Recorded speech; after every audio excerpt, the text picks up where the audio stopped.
नमस्कार। मैं Kapuchand Verma, assistant professor AVST income tax का हम आज नया चैप्टर पढ़ रहे हैं। BCom part second year.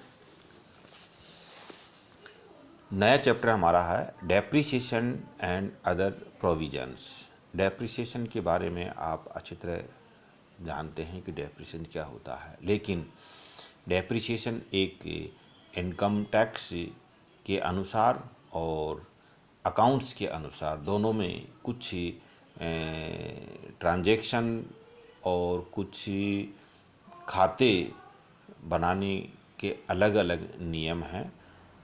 अतः हमें यहाँ जो डेप्रिसिएशन है वो इनकम टैक्स एक्ट के अनुसार किस प्रकार से गणना की जाती है, इसकी अलग तरीका है और वो आज हम क्या पढ़ेंगे। डेप्रिसिएशन से आप सब जानते हैं कि डेप्रिसिएशन क्या है। डेप्रिसिएशन का मतलब है कि जो बिजनेस में संपत्तियां काम में लेने से उनके मूल्य में जो कमी आती है उसको हम डेप्रिसिएशन कहते हैं। एक समय व्यतीत होता है और समय व्यतीत होने पर निश्चित रूप से क्या है कि संपत्ति के मूल्य में कमी होती जाती है और जो एक कमी होती जाती है उसको हम डेप्रिसिएशन मानते हैं।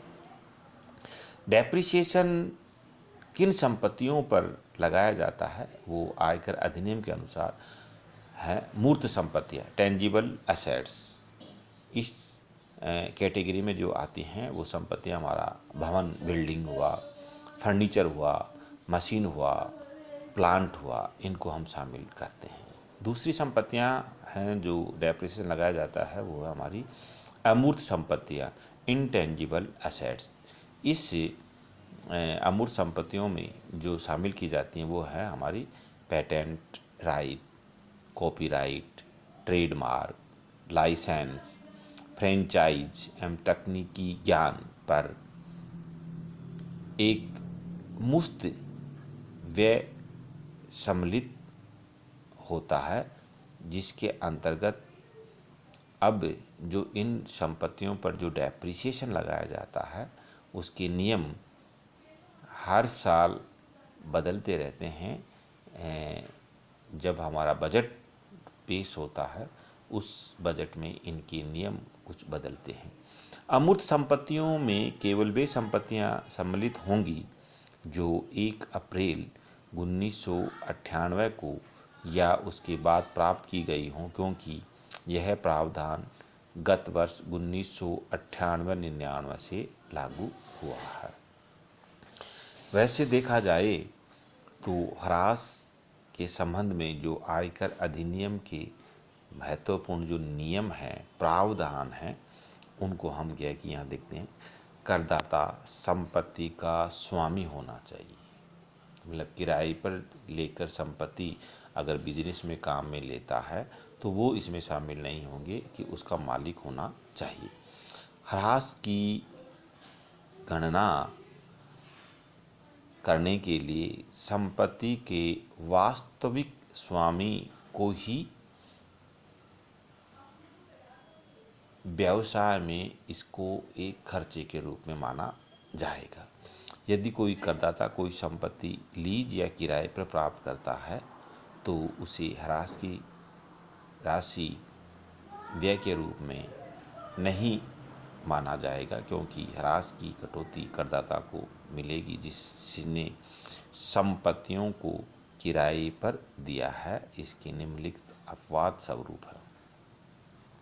किराए पर ली गई भूमि पर मकान का निर्माण करना।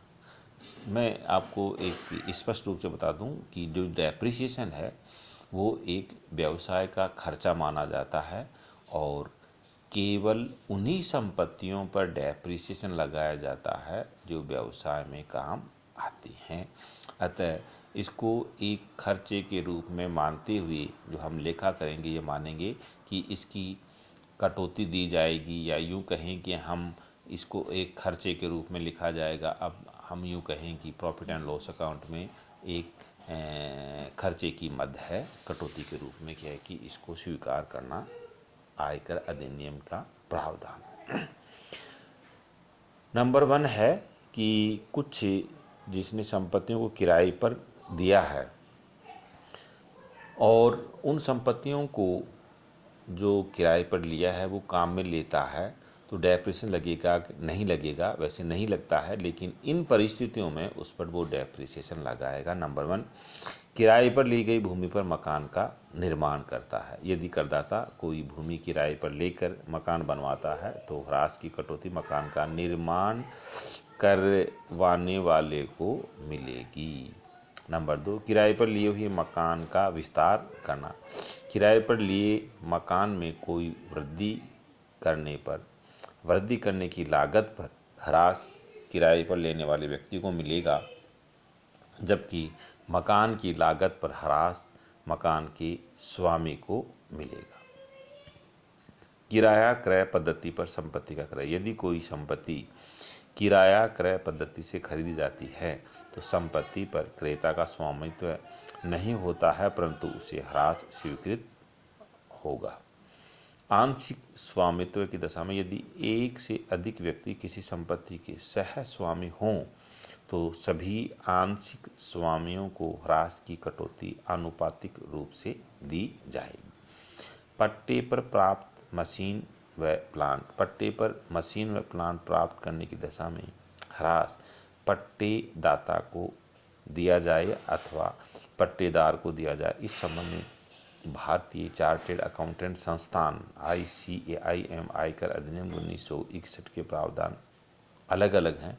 ICAI के लेखांकन प्रमाण के अनुसार ह्रास की छूट पट्टेदार को मिलनी चाहिए, जबकि आयकर अधिनियम 1961 के अनुसार ह्रास की छूट पट्टेदाता को मिलनी चाहिए। इस संबंध में आयकर अधिनियम 1961 में कोई संशोधन नहीं हुआ है, अतः ह्रास की छूट पट्टेदाता को ही मिलेगी। यदि गत वर्ष में कोई संपत्ति क्रय तो कर ली गई है परंतु उसका व्यवसाय में सक्रिय रूप में अथवा निष्क्रिय रूप में कोई प्रयोग नहीं हुआ है तो गत वर्ष में ह्रास की कटौती नहीं मिलेगी, मतलब उसको खर्चे के रूप में नहीं माना जाएगा। किस परिस्थिति में? संपत्ति खरीद तो ली गई है लेकिन उसका उपयोग नहीं किया गया है। गत वर्ष में संपत्ति का प्रयोग व्यवसाय के लिए होना चाहिए। किसी करदाता को ह्रास की कटौती या ह्रास का खर्चा तभी माना जाएगा, तभी मिलेगी जब संपत्ति का प्रयोग व्यवसाय के लिए हुआ हो। संपत्ति का व्यवसाय के साथ साथ निजी प्रयोग। यदि करदाता द्वारा संपत्ति का निजी प्रयोग किया जाता है तो ह्रास की कटौती नहीं मिलेगी। ये मैंने आपको पहले बता दिया है कि व्यवसाय में ही संपत्ति का प्रयोग होना चाहिए।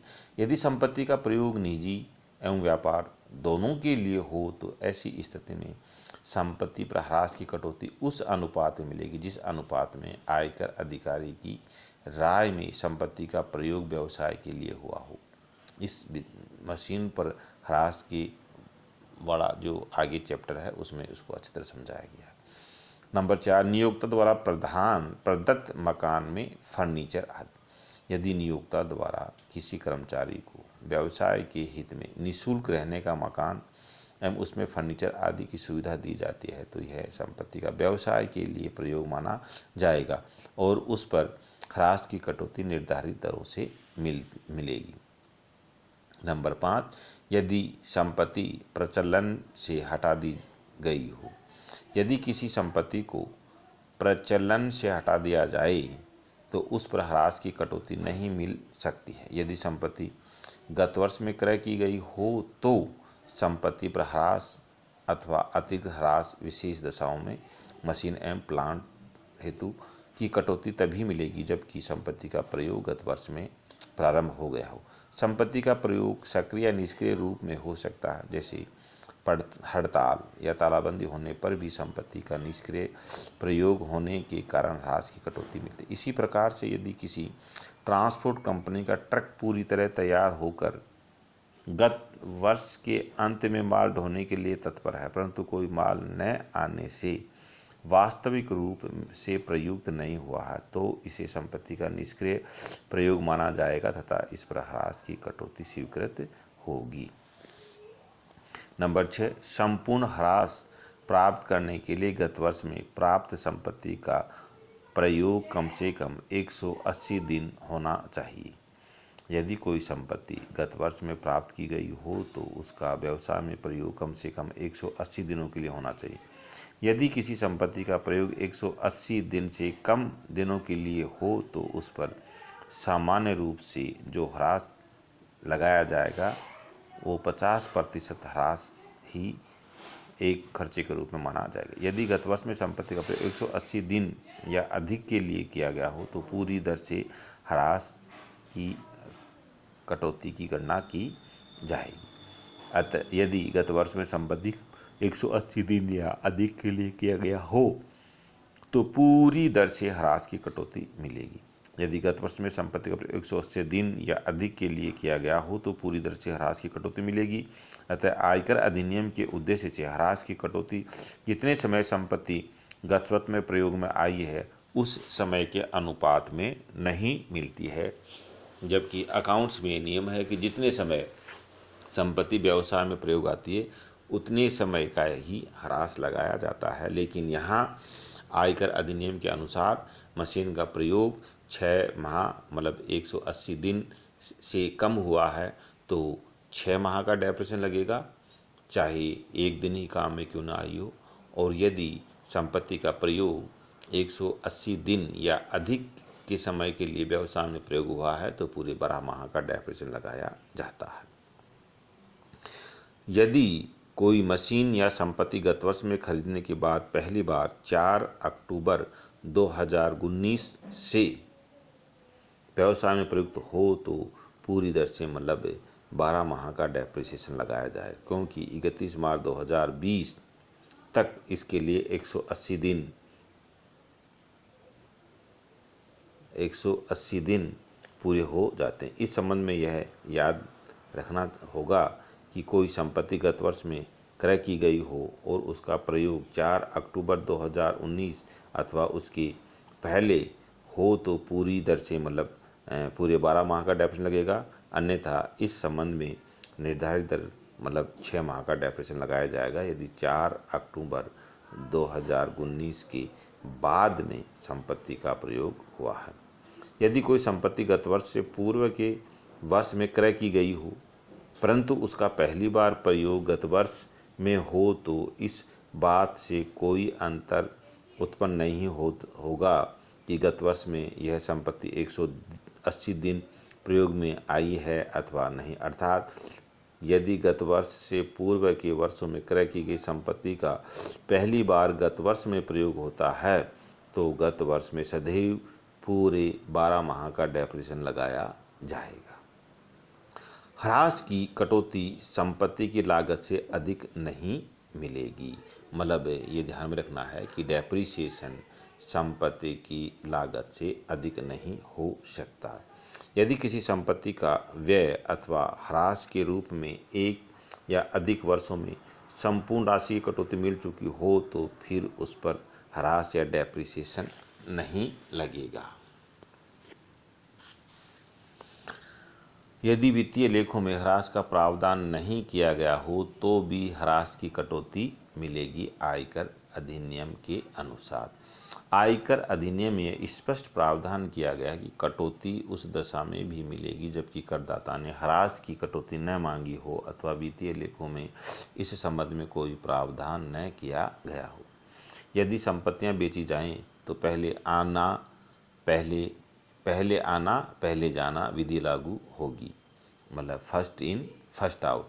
यदि संपत्ति गत वर्ष में विक्रय की गई है तो सूचना के अभाव में ऐसा माना जाएगा कि जो संपत्ति पहले क्रय की है वह पहले बेची गई है, अर्थात प्रथम आगमन प्रथम निर्गमन फीफो विधि का प्रयोग मानते हुए डेप्रिसिएशन की गणना की जाएगी। ह्रास संपत्तियों के समूह के आधार पर लगाया जाता है। आयकर अधिनियम 5 के परिशिष्ट 1 में विभिन्न प्रकार की संपत्तियों के लिए ह्रास की भिन्न भिन्न दर दी गई हैं। ह्रास की कटौती प्रत्येक प्रकार की संपत्तियों पर अलग अलग नहीं दी जाती हैं, बल्कि एक जैसी संपत्तियों के समूह बना लिए जाते हैं और उन पर एक साथ ह्रास की कटौती मिलती है। मूर्त संपत्तियों में सम्मिलित भवन, फर्नीचर, मशीन एवं प्लांट इस ह्रास के संबंध में अलग अलग दरों के आधार पर 9 समूह बनाए गए हैं, जिनमें से 3 भवन के लिए हैं, 1 फर्नीचर के लिए एवं 4 मशीन एवं प्लांट के लिए हैं। जबकि अमूर्त संपत्तियों में सम्मिलित patent, copyright, trademark, licence, franchise एवं तकनीकी ज्ञान पर व्यय के संबंध में एक समूह बनाया गया है। विभिन्न समूहों में सम्मिलित संपत्तियों पर ह्रास की दर निम्न प्रकार से हैं। अधिसूचना 2018-19 में यह प्रावधान किया गया है कि किसी भी संपत्ति पर अधिकतम 40% दर से ह्रास स्वीकृत होगा। अतः भवन के तीसरे ब्लॉक में ह्रास की दर 100% के स्थान पर 40% हो गई है तथा प्लांट एवं मशीन के लिए ह्रास के समूह 8 से घटकर 4 ही हो गए हैं। तो इस प्रकार से ह्रास से क्या कि ये आयकर अधिनियम के प्रावधान हैं।